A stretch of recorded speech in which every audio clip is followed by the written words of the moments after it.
Hello and welcome everybody to your show Think Big and Be Inspired. Tell us please where are you tuning in from, and as we're crossing 60 episodes, we're having a very special guest, and as I always say, he's a supply chain expert and entrepreneur. He manages a lot of conferences in supply chain, a podcast, a great podcast in supply chain. We'll be talking about a lot of things with our guests. Without further ado, it's Radu Palamariu. Radu, how are you doing? Thanks for having me. Great to be here. Thank you so much for coming in, and I hope everything's well in Singapore. As we were discussing, you're telling me for some time you're not able to go out, and I hope everything's good with you and your family. Yeah, no, look, I mean, Singapore is we've been blessed. I mean, it's probably one of the, if not the most safe place in the world from a COVID perspective. But I guess we're all missing traveling, right? So I think I'm at that point where I'm like, I would die to go on somewhere, right? So I think that everybody's looking forward to that as well. Yeah, I think everybody, of course, is missing traveling, taking some time off, and with family or with friends. I totally agree with you. So, Radu, tell us about your journey and when did you decide you were working in corporate, what you were working, and when did you decide to take a leap of faith and move to entrepreneurship? Yeah, well, maybe my path has been fairly unusual. So I mean, actually, when I first got to Singapore about 13, 14 years ago, I came as an intern. And it was for a management consulting firm, and I learned a lot. I spent there 3 years, but it was a fairly small setup, maybe 10, 20 people. Then from there, I ended up working for two large corporates. One of them is Oracle. A lot of us, I think, we've heard of Oracle. Then the other one was Monster.com, which is a job board and a career portal. So those were bigger. I mean, those were 1,000 people. I mean, in Oracle, Singapore, there were thousands of people. But I didn't stay that long. I ended up also having a stint of creating my own business, failed within 6 to 12 months. I went bust. So that was that was one of those episodes where you hit your head and then you start again. And eventually, about 8, 9, 10 years ago, I ended up in executive search with a company called Morgan Phillips, who had just set up their entity in Asia. So I was the first employee number one. There were 2 founders for the Asia office, and then I was employee number 1. So I guess that kind of gave me another boost in terms of the entrepreneurial journey. We grew that company. I stayed about 8 years with them. It took off quite nicely. And then 2.5 years ago, together with a number of partners, we created Delta Global, which is in many ways you can say it's still maybe it's not a startup anymore, but it's a fairly nimble but agile hitter within the space of executive search and supply chain, as well as connecting the supply chain ecosystem. And I guess to your question, my career has kind of taken me more towards that side of being entrepreneurial or intrapreneurial within a company and starting up greenfield projects. So I think for me, it felt kind of natural to do it. And I've also had that background of consulting, which is very close to executive search. So in some ways, I kind of fell into it, if you want. Yes, and yes, I think that you're doing great. Also, to add to the point that the company is growing, and we can see all the conferences, and a lot of experts are joining in. So, thumbs up to you and to the team. Really great work. Thank you. So, Radu, tell us, you're working as I know, also part of your work is headhunting talent and all that. Has the set of skills changed for people in supply chain and the skills needed during this year and after the pandemic? I don't know if necessarily I've seen this shift over the last 12 to 18 months. I mean, I think that, fundamentally what has changed, and this is maybe one of the few positive things of COVID, is that supply chain in general as a function, whether it's, end to end, right? If you think about end to end, has come to prominence, right? But people actually started hearing the phrase, more or less Yes. understand. I mean, they may not understand the full picture, but they kind of understand, right? There's been also a ship stuck in Suez. They kind of started understanding Yes. shipping and how that Yes. affects, how we get stuff in our supermarkets. So for better or for worse, I think there's been an elevation of the function, which is good. And hopefully that will translate into more. And I've actually written together with the World Economic Forum an article Yeah. for Yeah. Forbes on why chief supply chain officers, chief operations officers make good CEOs. And I think we're going to see more of that happening. Now, another change, but I think that change has started even before COVID, maybe 24 to 36 months or even before that. It's been the technology layer has become incredibly important. I mean, essentially in the last, there's no way in which any executive in a supply chain position or executive board position could have navigated well the crisis that has, and that we're still in many ways part of, without technology, right? So that strictly for supply chain, you need a layer of visibility that became crucial. Whoever didn't have that, well, struggled tremendously. There's also the element of orchestration and how do you work across your supply chain. I mean, and I've just literally had a LinkedIn Live with Pavan Joshi from E2Open, a great sharing session with him on how important even the planning is. I mean, starting from the planning, because that forecast will tell you how much you need to order, how much you need to move, how all of this fits into the bigger picture, right? And all of that, I wouldn't necessarily say that all companies are there. I mean, a lot are not yet there. So hence, there's a skill gap, right, in terms of their executive level into fully understanding end-to-end. More so that a lot of organizations are geared into silos and they're not actually structured to end-to-end. So there's another issue, right? So to your point, skill sets. Supply chain has elevated. Technology is the layer that without which you're literally dead. I mean, if you don't get that, you're dead. And I think increasingly companies are putting more and more emphasis, no matter what they're recruiting, whether it's plan, procure, make, deliver, right? The four facets of supply chain, whether it's, I don't know, if they're going after CEOs or chief transformation officers or whatever it may be, technology must cut across all the different functions of the company. So then it's skills around what kind of projects did you do? What kind of digital implementations have you overseen? What kind of Industry 4.0 very specifically within the supply chain have you done? That type of good stuff. Great, of course, topic, Radu. Yes, and I agree with you that some companies still, and the pandemic has really elevated supply chain. A lot of people did not know anything about supply chain, started to ask, started to know about it, and really technology, yes, has played a great role, of course, in increasing the visibility. I totally agree with you about that. So as a headhunter, what are the pros and cons for the job, and for people to understand how headhunters are different than recruiters, than HR? Because some people really mix up this. So what is the main differences and challenges that you meet as a headhunter? Well, maybe challenge number one is that there is, and then for good reasons, there is an overall perception to a certain extent that recruiters, let's call it, or headhunt. I mean, ultimately, sometimes it's, I don't know if a lot of people know the difference, to be honest. Yeah. But there's a bad reputation, right? That they don't answer.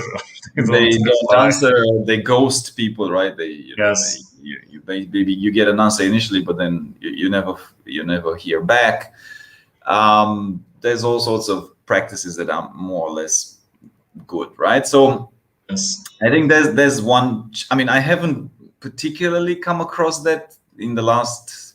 I mean, maybe the first 1 or 2 years when I initially started, but after that you build a certain reputation, and hopefully we try to do things that are not like that. So, but I would say that for the profession at large, that can be a problem, right? It's almost like real estate agents.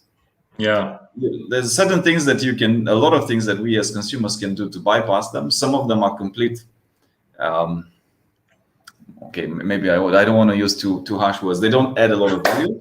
There's some that do add value, but there's like rare gems that you need to find, right? So it's in some ways is the same with recruiters or headhunters. I mean, that also the reason why we decided to be very focused, right? I mean, it Yes. wasn't necessarily conscious from the beginning, but we kind of realized that, look, you cannot do everything for everybody. You got to be focused, because then also the level of insight and knowledge and information that you can share with your clients is much deeper, right? So we'd rather go 2 miles deep than I go, 1 mile wide. And that's for us is supply chain, right? So when we partner with the client, we actually, hopefully, in most cases, we actually bring a level of, okay, what's the competition doing? Where is the market at? Also, where can you look in parallel industries or parallel functions, which can bring skills that you may not have considered, right? So we've done searches for consumer, for healthcare companies in consumer, or we've done searches for, I don't know, a medical devices company, and we end up placing a technology person or a Uber type of person. You need to, I mean, I wouldn't say it's necessarily rocket science, but the deeper you go, the more you have these insights and you know how to connect the dots, right? Which kind of makes sense. And of course, fundamentally, there's a huge difference between the recruiters and headhunters, or and the HR of the company, because the HR of the company works for the company. Probably they're the ones that would ghost or not answer the most. I mean, it's not necessarily. I don't want to overgeneralize, but because there is also the reality, and I've been at it myself, right? I mean, with all my good intent, in all honesty, sometimes you can't possibly answer it to everybody. Everyone, And if you post a job and you have 300 applicants, I mean, we do answer, and there is an automated reply, right, that goes out also. Sometimes we do post the jobs. Not so often, but sometimes. And some people will say, hey, but why don't you just write a personal, and shouldn't you be, very one-on-one? But in all practicality, then I spend all my time doing one-on-one stuff. It's like, okay, we also need to run a business, and in all practicality, also the companies need to run a business. So I think the truth is somewhere in the middle. Anyways, I would say that good headhunters should be partners to the business, should understand the fields that they operate in very well. And that's when you bring a lot of potential value to the company. And, recruiters at large tend to be more mid-level, headhunters tend to be executive level, right? VP, SVP, and above. So but okay, for the general public, I don't know if this differences matter that much, right? So I don't want to go too much into it. No, that's good. Of course, I know some people mix that. It's good to know the real difference. And like you said, you're looking for maybe you're looking for a certain set of skills. So that's why you cannot reply to each and every one. But you try, you do your best. But as you said, it's time is not sometimes is not enough.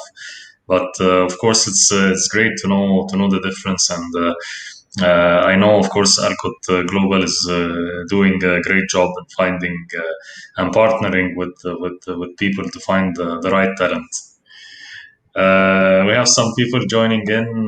Gilbert, thank you so much. I think he's joining from Congo. Thank you, Gilbert, for joining us. Taib G from UAE, thank you for joining us. Mohidul, thank you for joining us also.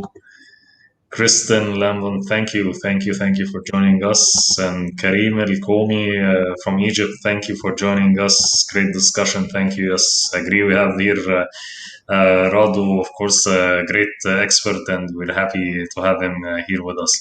Radu, tell us, how did LinkedIn help you in your career, in your job, and how long did it take you to reach this great number of followers, 200,000 plus? And tell us what's the like networking. What's the importance of networking in your job and career? No, look, I mean, LinkedIn to me is the most important platform for professionals. It's just invaluable. Yes. I wouldn't maybe put as much emphasis on numbers, right? So, I mean, for us, we've been putting out content for a while, maybe 4 or 5 years, and definitely that played a part. Yes. I mean, you do a great job, and it builds over time. But in all fairness, whether you have 1,000, whether you have 200,000, now, of course, for the ego is great, but Yes. I would never put so much emphasis on the volume. I think it's the quality. I think, Yes. we should all put emphasis on, am I building the right networks? Because again, you can have a huge network, but it's not relevant to your business, right? So Yes. Right. LinkedIn ultimately is also about, are you generating some level of business and connections that helps your business through True. it, right? Because if you have Yes. totally irrelevant people, then I don't know what's the point that you have a lot of them, right? So Yes. True. um, a lot of time also with putting out content that many people are shy, right? But you might have 3 views on that, but if Yeah. that one guy is the CEO of a company that buys from you, well, you nailed it. That's what you want. Yeah.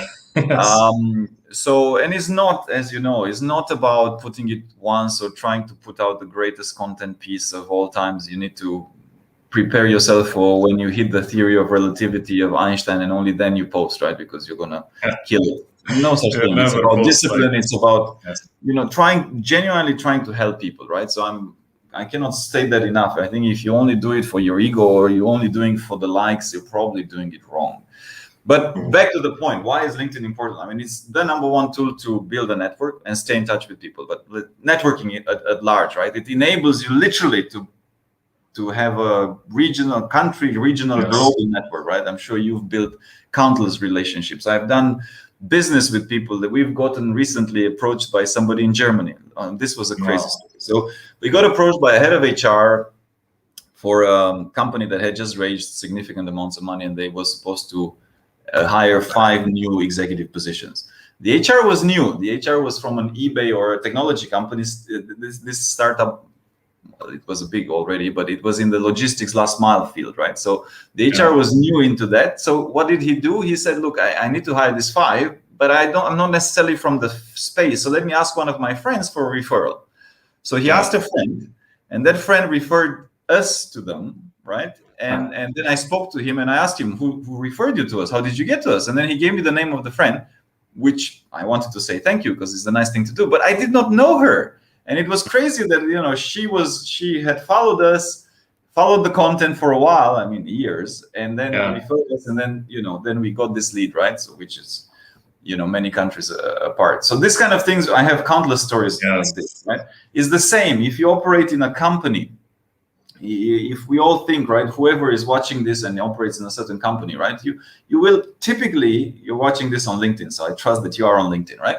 You would typically, if I say, okay, think of the most respected person in your industry, you will think of somebody, I bet you, that is active and sharing actively on LinkedIn, right? Because it's just the nature of proximity, right? Or what's in your face. Well, that applies also when you're looking for a job. That applies also when you get promoted or not, right? So, I mean, okay, maybe your boss is not necessarily on LinkedIn. So, I mean, you also need to make sure that you're visible within your organization, and that organization may not necessarily be on LinkedIn, but a lot of them are, right? So again, the more vocal you are, the more likely that you're being noticed. And look, let's be honest here, right? It's when it's a lot of people in the organization who all mostly wanting to be promoted, the one that is more visible, the loudest, that builds the best connections, that build best networks, will get it. It's not going to be the one that does the best work, because what does best work mean? It's a subjective thing that depends on your boss and peers to decide, right? So then when they will make a decision, is based on that, right? So again, LinkedIn can be an avenue, a platform to show also what you know and to help other people, right? So networking, getting to know other people and building that over time. Always think long term. Don't expect miracles overnight. So I think all of this make it just a wonderful, wonderful place where you can learn heaps as well. And I could not be more grateful. I think it's for us. I mean, I cannot see my business without LinkedIn, to be honest. Great answer. I totally agree with you. It's a great platform, as you said, sharing knowledge, helping people, networking. And as you said, it's not about people doing subjective. And if people appear here and show their knowledge and show their skills, it will give them more and more opportunities, maybe for a better job, maybe for a promotion in their job. I totally agree with you. Great. We got some questions. Are you ready to take some questions from our audience? Karim El Komi from Egypt, I think he's talking also about networking, the strategy to build network on LinkedIn. build network of influencers that are in the same field, or not to use the edge of reaching out to more people, or build the network directly with your target audience? Both. Yeah. The answer is both. Yeah, but bear in mind, Karim, build a network piece is fundamental. I mean, I think a lot of people, and I've gotten like, I mean, in all honesty, I stopped responding, right? I mean, it's like, oh, how can I, questions like, I don't even know the person. I've never interacted with the person. And then they just write to me and say, oh, you've built a great network. Tell me how to do it myself. Or then like, but that's okay. I mean, like, it's like walking down the street to somebody and asking for a sale, right? I mean, build the network. I mean, that means you need to build a relationship that happens over time. That can be done through LinkedIn. Absolutely. I have numerous friends that I've never met in person and that we've done business together, but it's usually over time. And whether you want to build a network of influencers, well, that doesn't just, okay, you found an influencer, you write, hey dude, or hey lady, help promote me. Nobody will ever do that, right, Karim? I'm sure you don't do it, right? It's over time. You interact with their posts. You also show that you're giving something. It's a give and take, right? It's a usual human relationship that so often we forget, right? So, and also if you only do it because you want them to give you something, to me it feels unnatural, right? I mean, I know it's fairly common for us as humans to do that and expect something in return, but it's almost the best way that you're also not going to get, you're not going to get disappointed, is don't do it with an expectation. I think in the moment you start putting a lot of expectations, then I mean they may or may not reciprocate. Frustration, you get frustrated, and I mean, because a little bit in your question is like, I want to get, my outcome, which is to reach to more people, so that's why I'm doing this. Yeah, but why don't you do it because you genuinely like them? You learn you find out information from them. Maybe you interact and you build a relationship. I'm sure you also do that, Karim. Don't get me wrong, but it just changes a little bit the flavor, right? And then you're not going to get disappointed whether they reciprocate or not. Well, you're still getting value. And then to your second part of the question, I would double down on that, right? Because ultimately, all this influencing and likes and followers and all of that only happens if you add value. Nobody's going to follow you just because you post nice pictures of cats, right? I mean, unless they're really into cats, right? So that's your target audience. But you got to add value to people. And the moment you add value, real value, and you try to answer their questions, address their queries, go one-on-one and personal, this happens naturally, right? It just happens naturally. You don't even need to try too hard. So I don't know if that answers your question. I would definitely do both, but fundamentally make sure you're actually trying. Don't put yourself first, right? It's counterintuitive. It's like, how can I help others? Because that in turn will help you. I totally agree with you. It's a great answer, and as you said, engage with people. Don't just and just give for some time to build your network. Give knowledge, give values, and it will grow organically. I totally agree with you. I think we have another question also from, I hope we met your answer, Karim. We have Prasant Biswas here. He's saying talking about AI, artificial intelligence, and next essential thing is supply chain industry, and the leaders here have to gain some knowledge in order to adapt it. What are your thoughts? What are your thoughts about AI in supply chain? I think it's already there. It's not the next thing, and but maybe it differs from really from one geographical area to another. So depending on where Prasant is talking, I think it differs. What's your thoughts on that? Radu, from your work, you worked a lot, of course, with a lot of companies in different geographical areas. I'll start with a controversial statement. I saw somewhere on LinkedIn, right? It says we should be less worried about the increase of artificial intelligence and more worried about the decrease in natural intelligence. That's a good comment. Look, AI is not yet there to run the world. We're not yet there. Is it important? Yes, but I mean, firstly, a lot of very smart people, way smarter than me, can't agree on what is AI in the first place and what's the definition. And I think in general we tend to get lost in buzzwords, right? So if you ask me right now, there seems to be a consensus around most executives that I speak to, whether it's in the supply chain side or in business at large, that low-hanging fruits are, for example, in robotic process automation, which is nothing so fancy as artificial intelligence. It's basically automating certain processes that are repetitive by bots, by soft bots. I'm not talking the factory robots. I'm just talking, I don't know, you have the process of automating your invoicing, right? And then you don't have the mindless task of somebody putting in information in Excel. Is done by a bot. There you save already a lot of time, a lot of cost, a lot of people getting bored, right? Because ultimately it's a menial task. So I would say that, look, we tend to get always lost into the flashy thing. What's the new exciting, is it AI? Is it blockchain? Is it, whatever it may be? There's always going to be a next thing, right? Machine learning. Of course, all of these are going into that direction, but in all honesty, most people have and most of us, right, unless we are really experts, maybe there's some people in MIT and Harvard, and of course there's experts, but most of us don't need to know the details unless you really, really want to be an AI expert, right? But there's always the low-hanging fruits, and which normally we forget are not that complicated. And it has to do with robotic process automation. It has to do with Industry 4.0, for example. Again, Prasenjit, I don't know what's your background, but if you're in manufacturing, there's tons of things around Internet of Things.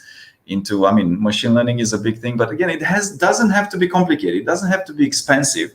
Yes, you do need to educate yourself, but heck, there's so many online courses, a lot of them free. MIT has loads and loads of MIT X, is called, right, where you can take a course and get the bare fundamentals, right? And you can find people that know a lot more. So in brief, I would say, yes, good to educate yourself. Don't get lost in the flashy words, though. Go pragmatic, right? What will make the most impact for your company, for your department, for your career, ultimately? Because if you go to your boss and they say, look, I found a way in which I can automate this thing, and it's going to cost you 5,000 initially, but you're going to save 50,000 in the next 6 months, there's a high chance that they're going to take it. And then obviously you will also look good, right? And you've saved your company cost. Professor Richard Walding, which is a great contact of ours, he teaches at the University of Cranfield. He said that his son did that, right? So his son got a job in some sort of supermarket chain, and he was looking like, why are you? His job was, because he was just entry level, right? To basically just update some systems once a week. And the guy says like, but guys, you can do you put a bot and you do that, and then you basically run it all across your country for all your supermarkets. And he did that in 3 months, and he saved the company I don't know how much money, right? So what I'm saying is, technology in itself doesn't serve a purpose. Figure out what are you trying to achieve, right? Where is and there's plenty of of things to be fixed. And then apply the right technology, whether it's AI or RPA or whatever it may be, to fix that. Totally agree with you. Great answer. And of course, it's about meeting the fundamentals at first, know where you are and finding the gap. Then, as you said, start it step by step, things that can, the low-hanging fruits that you can easily fix and automate. Then start looking at, like, big companies are now automating, like, some operations in the warehouse.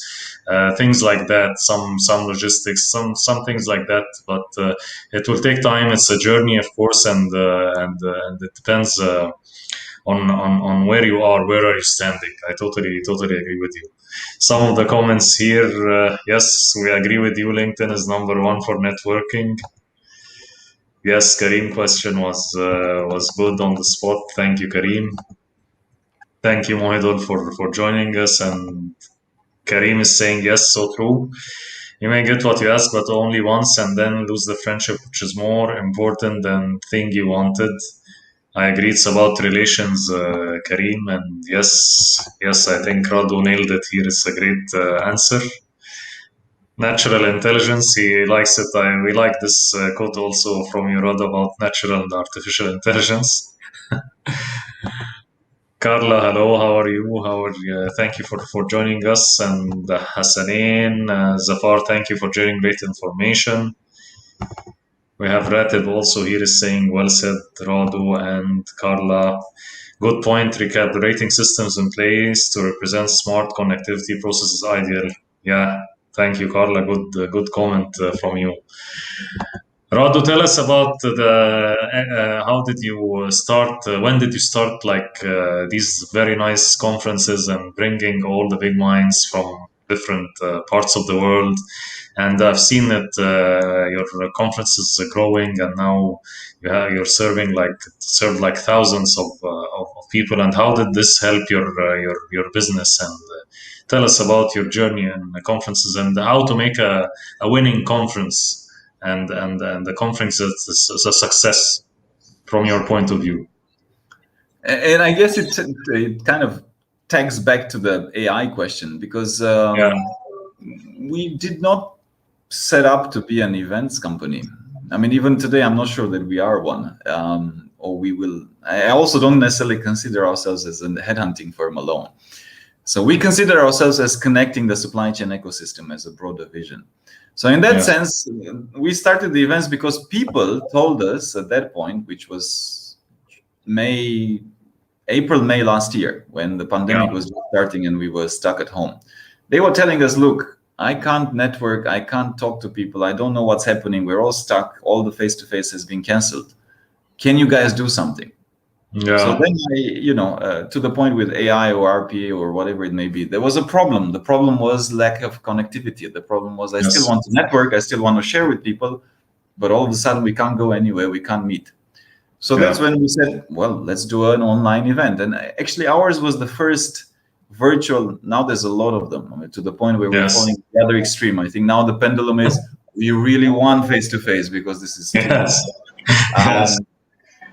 but at that point we were the first, right? And we managed to pull it off. And to your point, how do you make a successful conference? I mean, we did not have the answers the first time we did it. But I try to focus on, I don't believe that we have the answers, right?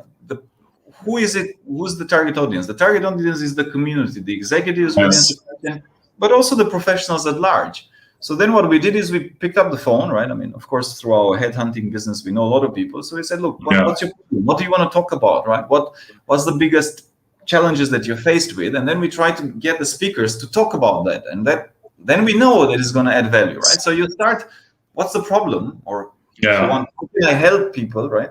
To help people, you got to figure out what's their problem. You ask them. That's the simplest way to figure out. You don't need to think by yourself, because I mean, likely you're going to be wrong, or you're only going to be in your own bubble. Right? That's the secret. I mean, I don't know. It's fairly common sense, right? But a lot of times we forget the common sense thing. So you ask the people, then you deliver that, because again, we are in a fortunate position where we know a lot of people, right? So then maybe it's easier for us than many others to pull the right speakers.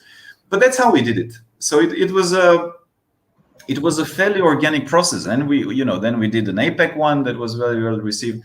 Then vaccines came, and when vaccines came, I kept hearing from people that they want to talk about vaccine distribution, and we were the first to do, and as far as I know, the largest till this day, to do a vaccine distribution summit where we got everybody from WHO to the World Economic Forum to major manufacturers and vaccine makers and 3PLs and so on. And then we pulled it off in 6 weeks. But again, it was because the space, now if you do one, people are less interested. I mean, this also the pragmatism that has been around for a while is not as new. I mean, we humans, we want new things as well. But also the sponsors that allowed us, because there's some costs involved, even if it's virtual. They were interested at that point in time to promote themselves. Now the contracts for the distribution have mostly been awarded. They're not as interested to make a big bang, right? So a lot of things happen if you also do it at the right time. But fundamentally, if you want to have success, you got to make sure and ask your audience, what's your problem? And then fix that problem through content, because that's what we do. And that's what you do in an event, right? I mean, of course, if you sell other businesses, then you got to focus on what's your problem that you are fixing. But that's in very simplistic terms how I would say that we've been successful so far in the events. We're trying also now to see if we can do a hybrid, right? Both virtual as well as face-to-face. It's still a lot of question marks because we don't know yet how this situation pandemic will develop. But that's, if you ask me, that's what's next, because again, people are asking for face-to-face now, right? We're 18 months in. So we always try to respond to what people ask. Key to success.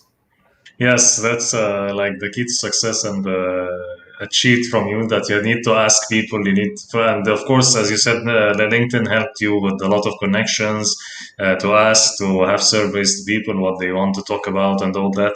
And what's good also that from my feedback, I've seen that you are started to put some more advertising, started to put some clips about your conferences. So you started to improve by time, and this I think this is really also important that you start to improve, give more service to people. You created the conferences when went big. You made a lot of rooms and you invited a lot of great people. So I really enjoy what Alcott Global is doing, and cheers and kudos to you all and your team.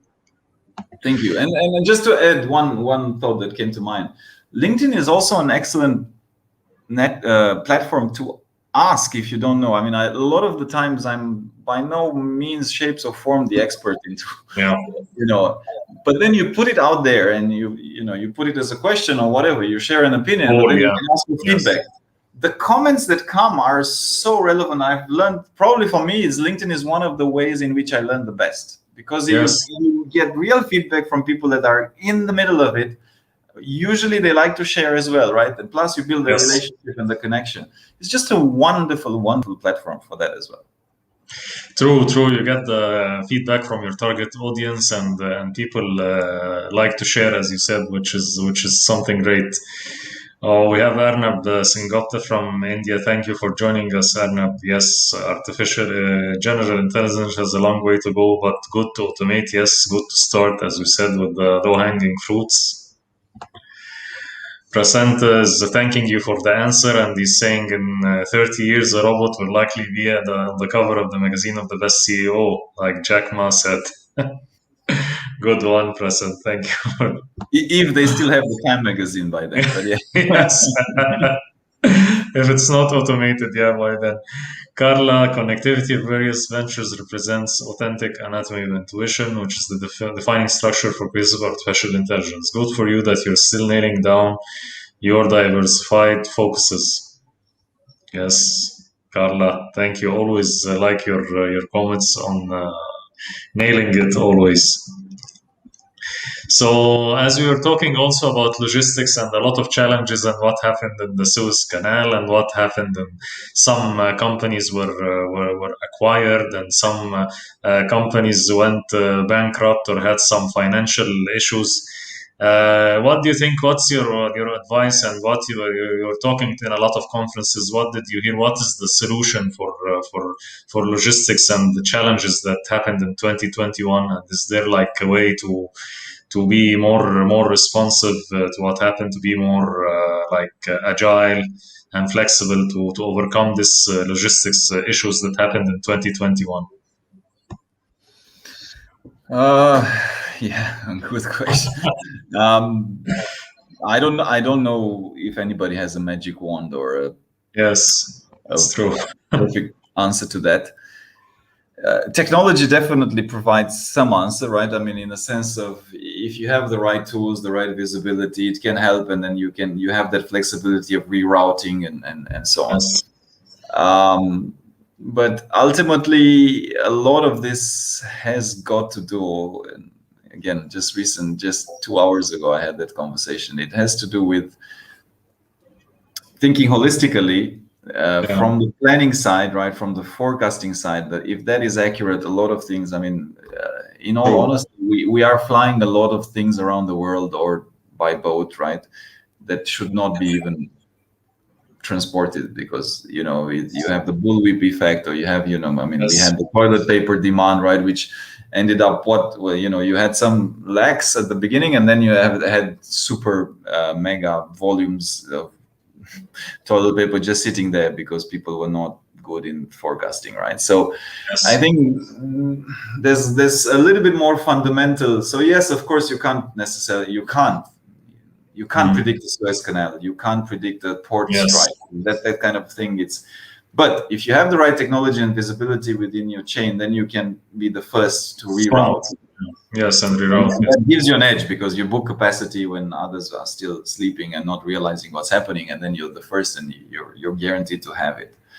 But even more than that, I would say that is probably on the planning side, right? In terms of making sure that and that's so much linked to sustainability. And the more accurate our forecasting and planning is, the less goods you produce that are not necessary, are not going to be sold, the less you transport, which saves the carbon footprint, the less you store unnecessarily in a warehouse that again produces a carbon footprint. So it all links to each other.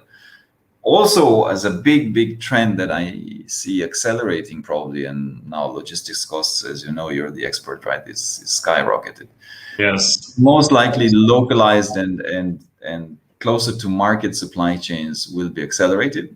There is still also the reality check that the dependency on China, if anything, has been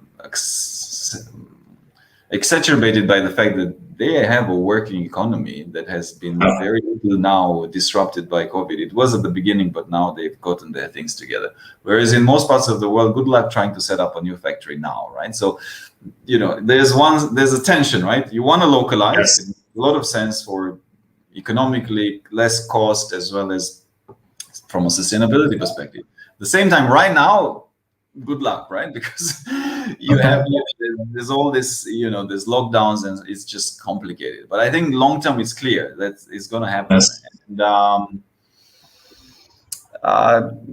And in the meantime, again, focus is on the supply chain professionals and logistics professionals, transport professionals, and experts to figure it out, and it's their moment to shine. It's literally their moment to shine and make a great impression to the company, to the board, to the executive level.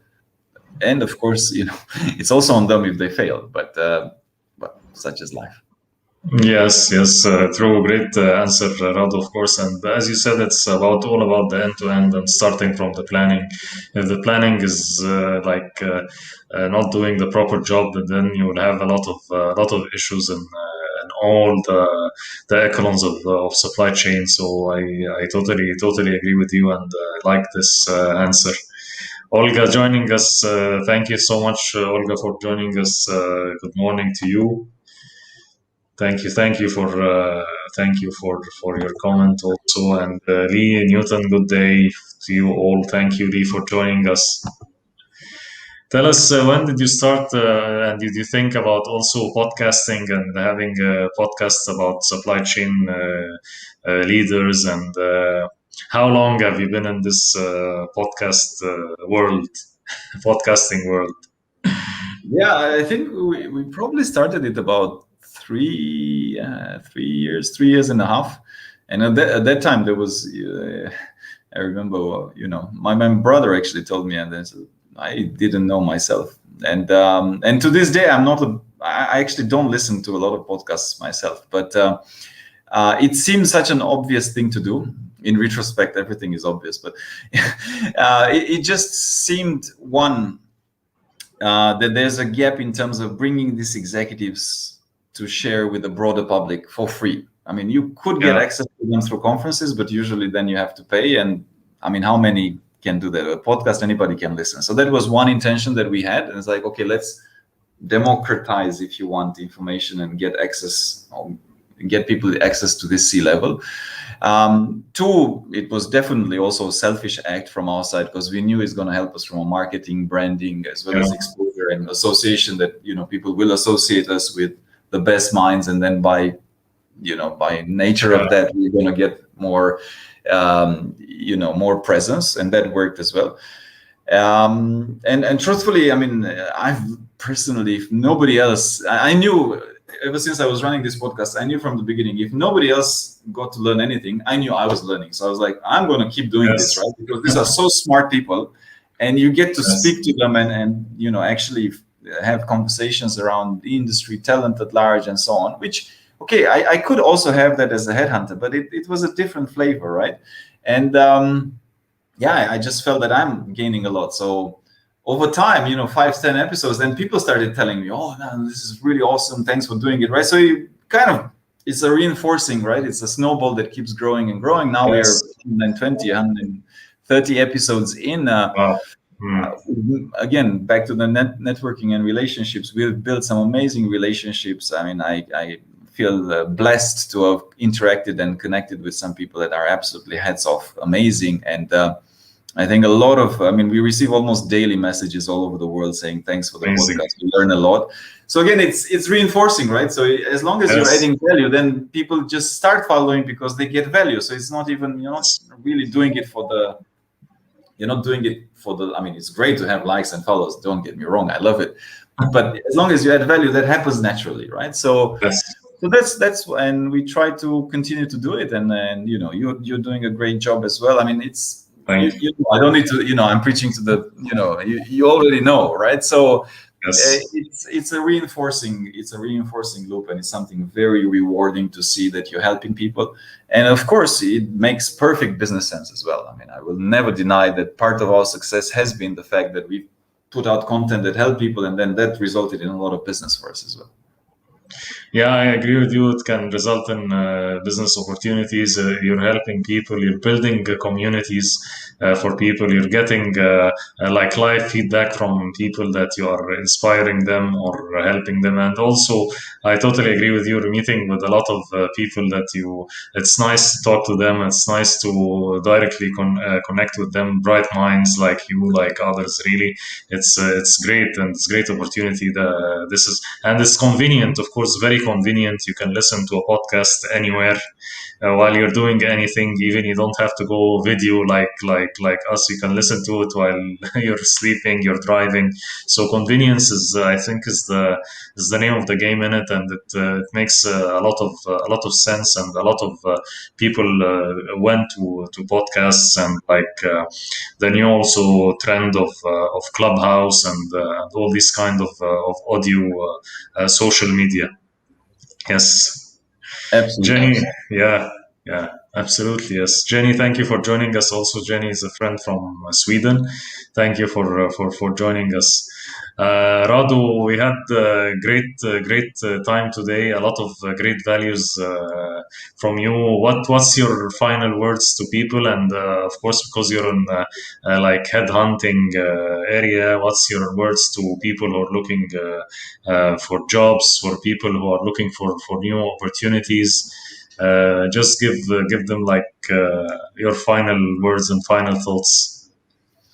Well, number one, follow Alfred Global, the best hunter in supply chain. Yeah, plug that in, right? So no, I would say that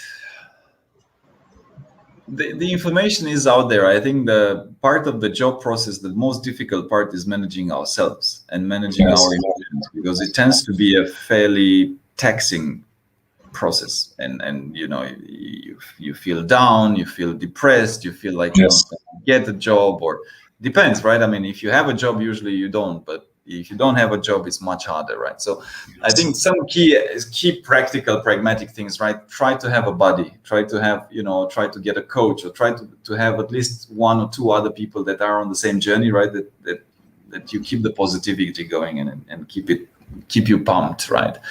I think that's key. Two, again, having great mentors works, even if you're not looking for a job, but in general, at large, careers at large, mentors are just tremendously important. They are like your fast track to success, right? And you can have a few. They can be your advocates within the company. They can give you advice. They can show you the shortcuts to where you want to get, whether it's executive level, whether it's a specialist position, whatever it may be, right? You choose the mentor that has already walked the path. They would know how to guide you. You know, if you want to walk the Everest, find somebody that has done it. It's easier, right? And than anything. And I think, you know, at large, the information is there. You can, you know, whether it's podcasts, whether it's, you know, people like Ahmed, like myself, like, you know, there's so much out there, but you got to have the right mental positive state of mind to find them, right? So and especially in today's world, I mean, 18 months of COVID now, we're all into this. It's fairly messy. I think a lot of people, most of us, are stressed. They've gone through some pretty shitty times, right? All of us. So I think I cannot stress that enough, right? Putting ourselves in the best position to win. How difficult, simple things, right? You know, it can be also make sure you exercise, you eat well. But again, the most critical, I would say, is surrounding ourselves and yourselves with people that have similar goals, targets, level of Yes. positivity, because that will, that will help the most. Then of course it matters which job, doing your due diligence, targeting the hiring man, all of that. I won't speak about the details, but I think make sure fundamentally you're in the best mental state and you're surrounded by the right people, because then for sure you're gonna get there. Totally, you're right. The mental health, maintaining the mental health, and being positive, surrounding yourself with the right circle of people, networking, and that I think that's why I was started LinkedIn, to be around positive people, positivity. Try to avoid negative news or any things like that. I stopped even watching news for a long time, because it's always focusing on negative things. Try to watch things that make you happy, like sports, like things like that. And of course, surround yourself with positivity always. There is always a chance. I myself went through like 2 3 times changing jobs or jobs, but you take time, and you must be working consistently on like networking. You don't know when the opportunity will come and knock your door. Just keep going, keep fighting, and never give up. Yes. Amen. Exactly. Yes. That's exactly. Thank you so much, Radu. It's great having you today, and I wish you and wish Alcott Global a lot of success coming. And we're waiting for the next conferences, hopefully face to face or hybrid, as you said. And we're waiting always for good news for you and your family and your job and everyone in Singapore. Likewise, the same to you, Ahmed. My pleasure to have been here, and good luck and good health to all who tuned in and watched us. Yes, thank you for everyone who watched this, and thank you everybody, and see you soon. Thank you, Radu. Take care. Thank you everybody. Thank you. Bye bye. Take care. Take care. Bye bye.